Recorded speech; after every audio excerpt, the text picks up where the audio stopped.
Episode की शुरुआत में वो डीमन अंधेरे में चलती हुई दिखाई जाती है। तभी उसे होश आता है और वो सबको देखकर बोलती है कि तुम लोगों ने मेरी आयरा को मुझसे छीन लिया, मेरी लिटिल आयरा। ऐसा बोलकर वो सबके ऊपर हमला करने लगती है। मॉम और ओकरन किसी तरह उसके हमले से बच जाते हैं। डीमन बोलती है कि उसे वापस करो फिक्स कहीं के। ओकरन ट्रांसफॉर्म होकर बोलता है कि आयरा चा हमारे रास्ते में आ रही है, कितनी बड़ी डायनर है। अब तुम बताओ मोमो चा आगे क्या करें। मोमो बोलती है कि फिलहाल के लिए भागते रहो, मेरे पास एक प्लान है। ओकरन दीवारों से टकराते हुए भागने लगता है। वो बोलता है कि यहाँ पर बहुत सारे ऑब्स्टेकल्स है, मैं तेज नहीं भाग सकता। मोमो बोलती है कि बस थोड़ी देर और। वहीं पर वो डीमन बोलती है कि तुम मेरे रास्ते में नहीं आ सकती, यू डेलिकेट गर्ल, और अब हमला करके उसे दूर पटक देती है। ओकरन बोलता है कि मोमो चा। अब वो ओकरन को बोलती है कि आयरा को वापस करो वाइनर बॉय, लेकिन ओकरन उसके हमले से बचते हुए आगे की तरफ भागने लगता है। मॉन्स्टर बोलती है कि इस तरह की ट्रिकी जगह में तुम मेरे एक्रोबेटिक से बचने की कोशिश कर रहे हो, ऑफ कोर्स कि तुम नहीं बच सकते। तभी वो ओकरन पर हमला करके उसे दूर पटक देती है। आयरा नीचे गिर जाती है। वो डीमन बोलती है कि कोई बात नहीं आयरा, अगर तुम मुझे मोमी नहीं बुलाना चाहती, मुझे इसके साथ कोई प्रॉब्लम नहीं है, मैं बस तुम्हारे साथ एक होना चाहती हूँ, इसलिए आज मैं तुम्हें खा जाऊंगी, जिसके बाद हम दोनों एक हो जाएंगे हमेशा के लिए। अब वो आगे बढ़ने लगती है कि तभी एक जगह पर अटक जाती है। वो बोलती है कि यहाँ पर हो क्या रहा है, मैं आगे क्यों नहीं बढ़ पा रही। तभी मोमो बोलती है कि तुम्हारे एक्रोबेटिक्स हर एक चीज को खींच रहे हैं ना, जो तुमने ग्रैनी पान को खाया था उसकी वजह से ऐसा हो रहा है, तुम इन्हें आसानी से नहीं छोड़ सकती। अब मोमो ओकरन को बोलती है कि बहुत अच्छे ओकरन, तुम काफी तेज भागे। मॉन्स्टर बोलती है कि डैम पिग्स, ये मत सोचना कि इस ट्रिक के साथ तुम मुझे पकड़ सकती हो। अब वो अपनी टांगों की मदद से सारी एक्रोबैटिक्स को ही उखाड़ने लगती है। ओकरन बोलता है कि मिस अया से ये तो अपने आप को तोड़कर आजाद करवाने की कोशिश कर रही है। मोमो बोलती है कि मैं ये नहीं करने दूंगी। वो अपनी पावर की मदद से उसकी टांगों को पकड़ लेती है। मॉन्स्टर बोलती है कि तुम्हारी हिम्मत कैसी हुई मेरी ब्यूटीफुल टांगों को पकड़ने की डेलिकेट गर्ल। तभी मोमो बोलती है कि ओकरन फुल थ्रोटल के साथ आज इसे उड़ा दो। ओकरन बोलता है कि फुल थ्रोटल, लेकिन उसे मैं ये कैसे करूं। मोमो बोलती है क्या बोल रहे हो। ओकरन बोलता है कि उस एलियन के साथ तो मैं काफी ज्यादा डेस्परेट था, और उस लोकेशन बाउंड स्पिरिट के टाइम बस मैं पूरी स्पिरिट के साथ भागने के बारे में सोच रहा था, मैंने कभी प्रॉपर्ली इसका यूज नहीं किया। मोमो बोलती है कि अब तुम मुझे ये सब बता रहे हो, उसे चुपचाप लात मारो। ओकरन बोलता है लेकिन कैसे। तो मोमो बोलती है कि मुझे क्या पता, बस चुपचाप लात मारो। मॉन्स्टर ओकरन पर हमला करती है, जिससे कि मोमो लात मारकर बचा देती है और बोलती है कि जल्दी करो ओकरन, मैं इसे ज्यादा देर नहीं रोक पाऊंगी। मॉन्स्टर बोलती है कि मैं तुम्हें खत्म कर दूंगी, और अब वो मोमो पर हमला करती है। मोमो बोलती है कि जल्दी से इसे उड़ा दो। ओकरन बीच में आकर ट्रांसफॉर्म हो जाता है और बहुत ही तेजी के साथ मॉन्स्टर पर हमला करता है, जिससे कि दीवार टूटकर गिर जाती है। ये देखकर मोमो बोलती है कि what the hell, full throttle तो कितना अमेजिंग है, इसका मतलब जब भी तुम चाहो ये ट्राई कर सकते हो। ओकरन बोलता है कि मेरी पूरी बॉडी एक्सप्लोड करने वाली है। वहीं पर ग्रैनी बोलती है कि तुमने मेरी पूरी पावर का यूज किया फिर भी यही कर पाए। मोमो बोलती है कि अब हमें इसके साथ क्या करना चाहिए, क्या ग्रैंडमा को बुलाकर इसे एक्सरसाइज कर देना चाहिए। ग्रैनी बोलती है कि इसे ऐसे ही रहने दो, इसने अभी अभी मेरा हमला खाया है, इसलिए अपनी स्पिरिचुअल पावर को भी जल्दी इस्तेमाल नहीं कर पाएगी। खैर वो गोल्डन बॉल इसी लड़की के पास है ना। मोमो बोलती है कि हाँ सही कहा। ग्रैनी बॉल को ढूंढने लगती है। वहीं पर मोमो बोलती है कि क्या तुम्हारे पास कुछ काटने के लिए है, मैं जिप टाई से आजाद होना चाहती हूँ। ओकरन बोलता है कि मुझे माफ कर दो, मेरे पास नहीं है। मोमो बोलती है कि आयरा उस एक्रोसिल के साथ कैसे रिलेटेड है। तभी ग्रैनी बोलती है कि वो बॉल मिल गया। मोमो बोलती है कि बहुत अच्छी बात है ओकरन, हमने तुम्हारे फैमिली ज्वेल में से एक का ढूंढ लिया है। ओकरन बोलता है कि इस तरह की चीजें तुम कैसे बोल सकती हो। तभी ग्रैनी बोलती है कि इससे भी बड़ी बात यह है कि यह लड़की मर चुकी है। मोमो बोलती है कि ऐसा नहीं हो सकता। अब वो दोनों से चेक करने लगते हैं। ओकरन बोलता है कि ऐसा नहीं हो सकता। तो टर्बो ग्रैनी बोलती है कि एक नॉर्मल ह्यूमन को कोई योकाई खाएगी तो वो मरेगी ही,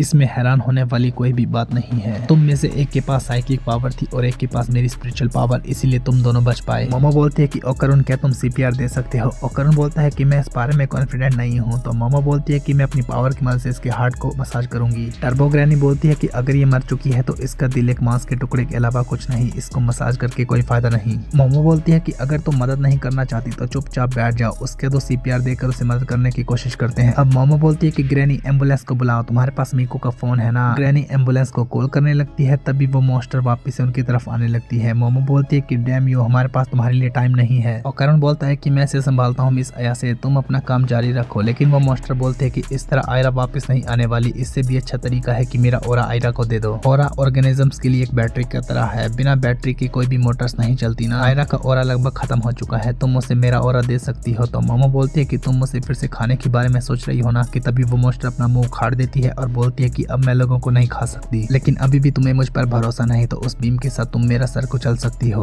तभी टर्बो ग्रैनी बोलती है कि ये सच बोल रही है, बिना ओरा की ये लड़की ऐसी ही पड़ी रहेगी। अब मोमो से बोलती है कि मुझे तुम पर भरोसा नहीं, अगर तुमने कुछ भी चाल चलने की कोशिश की तो मैं तुम्हारा सर वहीं कुचल दूंगी। और ओकरन तुम अभी भी फुल थ्रोटल पर हमला कर सकते हो ना, इसे निशाना बना कर रखो। अब ओकरन ट्रांसफॉर्म हो जाता है। वहीं मोमो से बोलती है कि तुमने कहा कि तुम अपना ऑरा उस लड़की के अंदर ट्रांसफर करोगी, लेकिन तुम ये करोगी कैसे? मॉन्स्टर बोलती है कि तुम अपनी साइकिक पावर का इस्तेमाल करके मेरे ऑरा को आयरा के बुझते हुए ऑरा के साथ कनेक्ट करो, बिल्कुल कम्युनिकेशन केबल की तरह। मोमो बोलती है कि ठीक है। अब वो करण को बोलती है कि तुम इस पर नजर बना के रखना। अब वो अपनी साइकिक पावर से दोनों की ऑरा को कनेक्ट करती है कि तभी हमें उसका पिछला सीन दिखाई देता है। अब हमें एक लेडी दिखाई जाती है जो कि अपना काम करने के बाद बिस्तर से उठती है और पैसे लेकर वहां से निकल जाती है। जैसे ही वो घर पर पहुंचती है तो अंदर से एक छोटी लड़की उसे गले लगा लेती है। उस लड़की का चेहरा देखकर वो भी काफी ज्यादा खुश होती है और बोलती है कि मैं घर आ गई। अब वो अपनी बेटी को डांस करते हुए दिखाई जाती है और उन दोनों के खुशी के पल हमें इसी तरह दिखाए जाते हैं। अब एक दिन हमें वो लड़की रोते हुए दिखाई जाती है। एक आदमी बोलता है कि हमें अंडर एस्टिमेट मत करो और वो उसकी मदर की हालत खराब कर देता है। उनकी मदर उनके पैसे नहीं दे पाती, इसलिए वो उसकी लड़की को उठाकर वहां से चले जाते हैं और उसकी मदर वहीं पर बेहोश हो जाती है। जैसे उसे होश आता है वो अपनी लड़की को ढूंढने के लिए इधर उधर निकल जाती है, लेकिन रास्ते में अपना दम तोड़ देती है। अब हमें उसकी आत्मा इधर उधर भटकते हुए दिखाए जाते हैं, जो कि वहां पर भटकते हुए डांस करने लगती है कि तभी उसे अपनी बेटे की याद आने लगती है। उसकी आत्मा बोलती है कि मुझे कुछ याद क्यों नहीं आ रहा, आई थिंक मैंने कुछ प्यारा खो दिया है। तभी हमें छोटी आयरा दिखाई जाती है जो कि उसे पकड़कर बोलती है कि मम्मी, लेकिन उसकी शक्ल देखकर बोलती है कि तुम तो वो नहीं हो। आयरा के फादर बोलते हैं कि मैंने कहा था ना इधर उधर मत जाना, तो आयरा बोलती है कि मुझे लगा था वहाँ पर मम्मी है। उसके फादर बोलते हैं कि मैंने कहा था ना कि वहाँ पर कोई भी नहीं है, तो आयरा बोलती है कि मम्मी कहाँ पर गई है, तो उसके फादर बोलते हैं कि मैंने कहा ना कि वो बहुत दूर चले गई है, वो अब काफी टाइम तक वापस नहीं आने वाली, इसलिए आयरा तुम्हें स्ट्रॉन्गर बनना होगा ताकि तुम सारा काम खुद ही कर सको बिना मम्मी के। आयरा बोलती है कि ठीक है, आयरा एक अच्छी लड़की बनेगी जिस पर मम्मी को प्राउड होगा। अब वो लेडी बोलती है कि मेरी बच्ची कहाँ पर चली गई, अब मुझे याद आया मैं आयरा की मदर हूँ। यही सोचकर वो ट्रांसफॉर्म होने लगती है और बोलती है कि मैं उसे हर हालत में बचाऊंगी ताकि उसका कोई भी नुकसान न कर सके। तभी आयरा भी उठ जाती है और उसकी आंखों में आंसू होते हैं। ओकरन बोलता है कि ये तो जाग गई। मोमो भी नीचे बैठ जाती है। ओकरन बोलता है कि मोमो चाँ क्या हुआ, इसने कुछ किया क्या? तुमने कहा था ना कि अगर ये कुछ अजीब करे तो मैं इसे खत्म कर सकता हूँ। तभी मोमो भी इमोशनल होकर बोलती है कि रुक जाओ प्लीज। वहीं पर मॉन्स्टर बोलती है कि मुझे माफ कर दो आयरा, मैंने कसम खाई थी कि मैं तुम्हें बचा के रहूंगी, लेकिन मैंने तुम्हारा सिर्फ नुकसान ही किया है। मैं अपने इमोशन को भी कंट्रोल में नहीं रख पाई, इसीलिए मैं एक मॉन्स्टर में बदल गई हूँ, लेकिन अब मैं सब कुछ खत्म कर दूंगी। उसकी बॉडी टूटने लगती है। मोमो पूछती है कि इसकी बॉडी तो नीचे टूट रही है, अब इसके साथ क्या होगा? ग्रैनी बोलती है कि मैंने कहा था ना कि और एक बैटरी की तरह है, अब इसे कभी भी शांति नहीं मिलेगी क्योंकि ये जिंदगी भर पछतावे में रहेगी। मोमो बोलती है कि इसके साथ होगा क्या? तो ग्रैनी बोलती है कि तो सिंपल है, ये वॉइड में मिल जाएगी जहाँ पर इसे कोई भी जिंदा या फिर मरे हुए लोग याद नहीं करेंगे। खैर वैसे भी इसकी लाइफ ऐसे भी बर्थलेस है, अपनी एग्जिस्टेंस को इस लड़की के लिए बर्बाद करना कितना बेकार है। मोमो बोलती है कि ऐसा नहीं होना चाहिए, क्या हम इसके लिए कुछ कर नहीं सकते? ग्रैनी बोलती है कि इसे शांति मिलेगी या फिर नहीं, ये सब इसके दिल पर डिपेंड करता है, हम स्ट्रेंजर्स इसके लिए कुछ नहीं कर सकते। अब आयरा ये सब सोचने लगती है। वहीं पर वो लेडी सोचती है कि काश मैंने अपनी बेटी को और अच्छे कपड़े दिलाए होते, काश मैं तुम्हारे साथ और अच्छे तरीके से खेल पाती, या फिर तुम मेरी बेटी नहीं होती तो शायद यहाँ से ज्यादा खुश होती। मैंने तुम्हारी सारी जिंदगी खराब कर दी, मुझे माफ कर दो। तभी आयरा उसे गले लगाती है और बोलती है कि मम्मी आई लव यू।